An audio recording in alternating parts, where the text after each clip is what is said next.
संगारेड्डी जिला के जहीराबाद के राष्ट्रीय युवा दिवस समारोह पद्मशाली भवन में स्वामी विवेकानंद जयंती मनाई गई। राष्ट्रीय युवा दिवस के मौके पर पद्मशाली भवन में रक्तदान शिविर रखा गया। 200 से भी ज्यादा पुरुष और महिलाओं ने रक्तदान किया। इस मौके पर पद्मशाली योजन संगम के सचिव गद्दाम राजेश्वर ने मीडिया से बात करते हुए सारी तफसीरें बताई और वकील मातम विश्वनाथ ने सभी का धन्यवाद किया। इस अवसर पर मंजुलता, निर्मला, प्रशांत, परमेश्वर, रामकृष्ण, रवि ने और अन्य उपस्थित थे। जहीराबाद से केपी न्यूज के संवाददाता मोहम्मद हिम्मतुल्लाह की रिपोर्ट। जय श्रीराम, नमस्कार।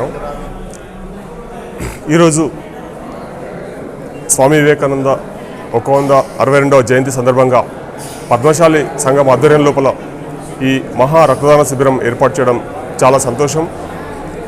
పద్మశాలి యోజన సంఘం గత 6 సంవత్సరాలుగా ప్రతి సంవత్సరం కూడా జాతీయ యోజన దినోత్సవాన్ని సందర్భం పురస్కరించుకొని స్వామి వివేకానంద జయంతి రోజు ఈ రక్తదాన శిబిరం నిర్వహించడం జరుగుతుంది।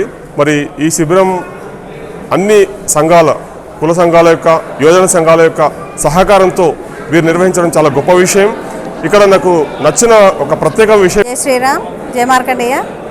ఈరోజు స్వామి వివేకానంద జయంతి సందర్భంగా మా జహీరాబాద్ పట్టణం లోపల పద్మశాలి యోజన సంఘం ఆధ్వర్యంలో రక్తదాన శిబిరము ఏర్పాటు చేయడం జరుగుతుంది। ప్రతి సంవత్సరము ఇదే విధంగా రక్తదాన శిబిరాన్ని ఏర్పాటు చేస్తూ ఉంటాము। ఇందులో మేము కూడా పాల్గొనడం మాకు ఆనందంగా ఉంటుంది। ఇక్కడ మహిళలు కూడా రక్తదానం చేస్తారు కాబట్టి ఇది మాది ప్రత్యేకంగా చెప్పుకోగలుగుతాము। ప్రతి సంవత్సరము అధిక సంఖ్యలో ఇక్కడ 175 అబవ్ ఎక్కువగా వస్తూ ఉంటారు కాబట్టి మాకు చాలా ఆనందంగా ఉంటుంది।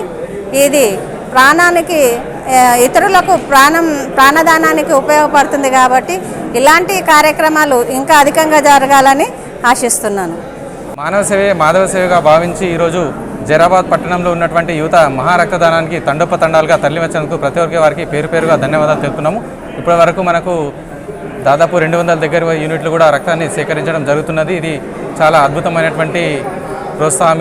ఇలాంటి ప్రోత్సాహం మా ద్వారా వివిధ కుల సంఘాల నుంచి, పట్టణ పరిసర ప్రాంతాల వారి నుంచి కూడా మాకు లభిస్తున్నది। వారికి అత్యవసరం ఉన్న సందర్భంలో వారు మాకు సంప్రదించినప్పుడు వారికి రక్త నిల్వలన్నది ఉచితంగా ఇవ్వడం జరుగుతున్నది। ఇది మాకెందుకో గర్వకారణము। యువత ఇలాంటి సామాజిక సేవలో ఎప్పుడు ముందుండాలని కోరుకుంటూ సెలవు తీసుకుంటాం।